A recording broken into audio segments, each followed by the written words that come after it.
Justice. I'm Jeanine Pirro. Thanks for being with us tonight. More from President Trump ahead. Plus, in an outrageous move, White House Press Secretary Sarah Sanders is told to leave a Virginia restaurant. Has the left really lost its collective mind? That and more in a moment. And also, I want to thank you for making us #1 last weekend. First, now, my opening statement.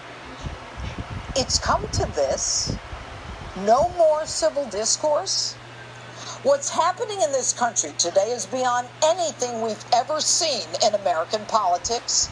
Political debate at the very heart of the founding of this country has devolved into political harassment and outright political abuse. Sarah Huckabee Sanders, the White House press secretary, one of the most prestigious jobs in Washington, D.C., out to dinner, places her order and is then told to leave by the owner because she works for the President of the United States. Sarah quietly leaves. Department of Homeland Security Secretary Kirstjen Nielsen this week was literally screamed and heckled out of a restaurant while eating her dinner.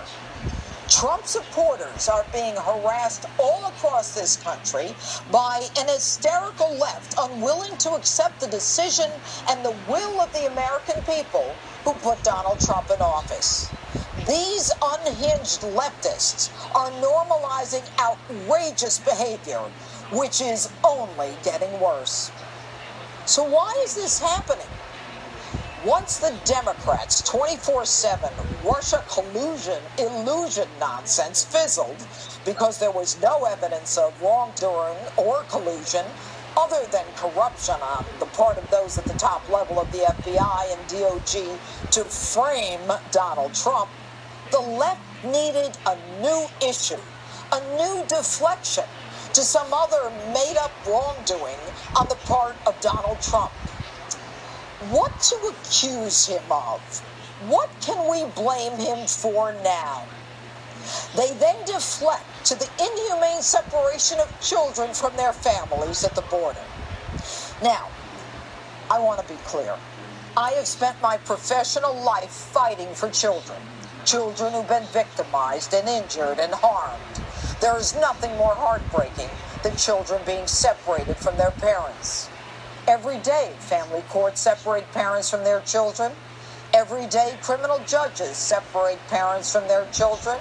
And every day, children are placed in foster care away from their parents. And I haven't heard anyone on the left complain. Now, for those of you who are so blinded by Trump hatred, there are laws in this country. A primer. When you cross the border into these United States illegally, expect to be arrested.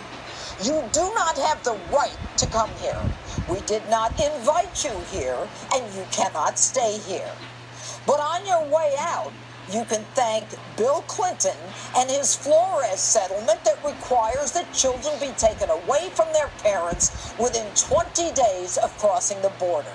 And you can also thank Presidents Bush and Obama for signing into law that children cannot be detained at the border longer than 20 days under the Trafficking Victims Protection Acts.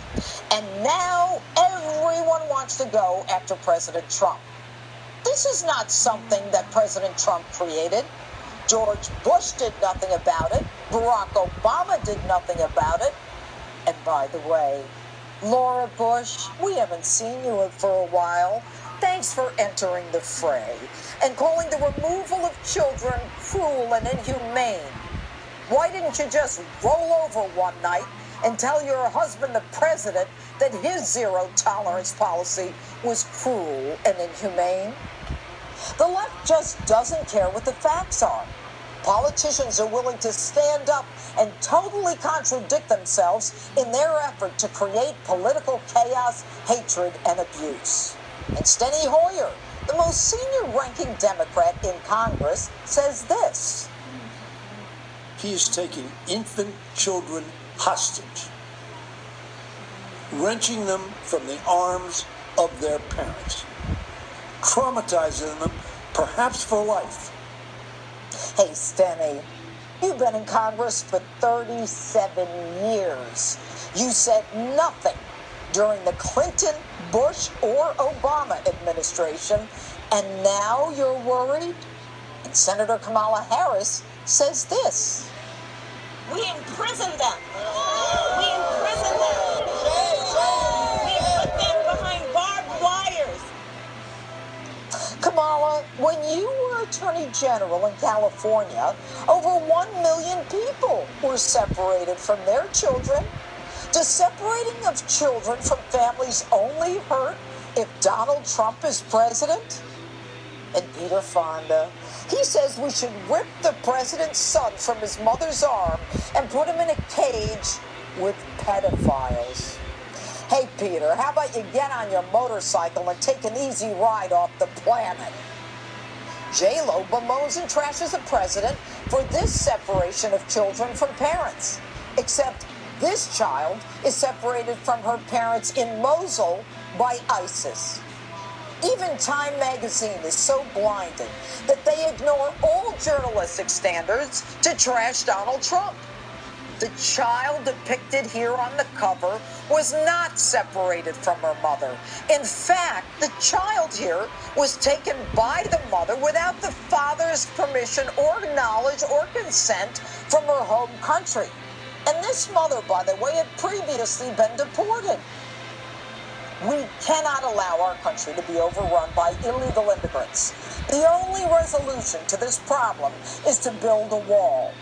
Amnesty does nothing but create an incentive for additional crossings by illegals.